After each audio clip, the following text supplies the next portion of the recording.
brief history of the United States of America. Hi, boys and girls, ready to get started? Once upon a time, there were these people in Europe called pilgrims, and they were afraid of being persecuted. So they all got in a boat and sailed to the New World where they wouldn't have to be scared ever again. Oh, I'm so relaxed. I feel so much safer. But as soon as they arrived, they were greeted by savages, and they got scared all over again. Indians! So they killed them all.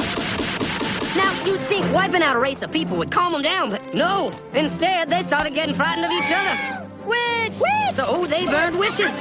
In 1775, they started killing the British so they could be free. And it worked, but they still didn't feel safe. So they passed a Second Amendment which said every white man could keep his gun. I loves my gun. Loves my gun. Which brings us to the genius idea of slavery. You see, boys and girls, the white people back then were also afraid of doing any work. So they went to Africa, kidnapped thousands of black people, brought them back to America, and forced them to work very hard for no money.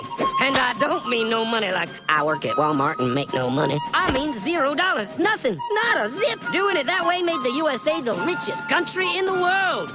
So did having all that money and free help calm the white people down? No way. They got even more afraid. That's because after 200 years of slavery, the black people now outnumbered the white people in many parts of the South. Well, you can pretty much guess what came next. The slaves started rebelling. There were uprisings, and old master's head got chopped off. And when white people heard of this, they were freaking out and going, I want to live. Don't kill me, big black man.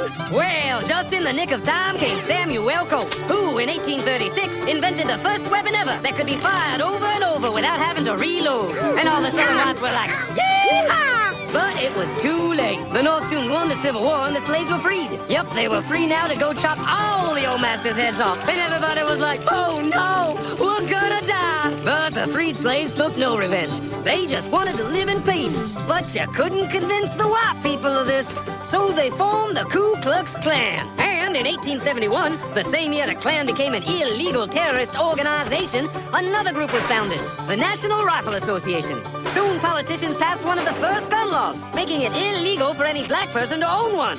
It was a great year for America, the KKK and the NRA. Of course, they had nothing to do with each other, and this was just a coincidence. One group legally promoted responsible gun ownership, and the other group shot and lynched black people. And that's the way it was all the way to 1955, when a black woman broke the law by refusing to move to the back of the bus. White people just couldn't believe it. Huh? Well, I won't say move. What's going on? Man, all hell broke loose. Black people everywhere started demanding their rights, and white people had a major freaky fear meltdown, and they were all like, run away! Run away!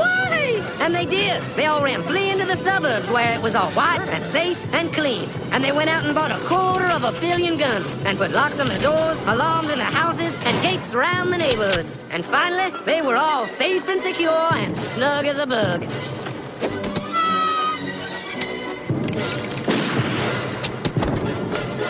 And everyone lived happily ever after.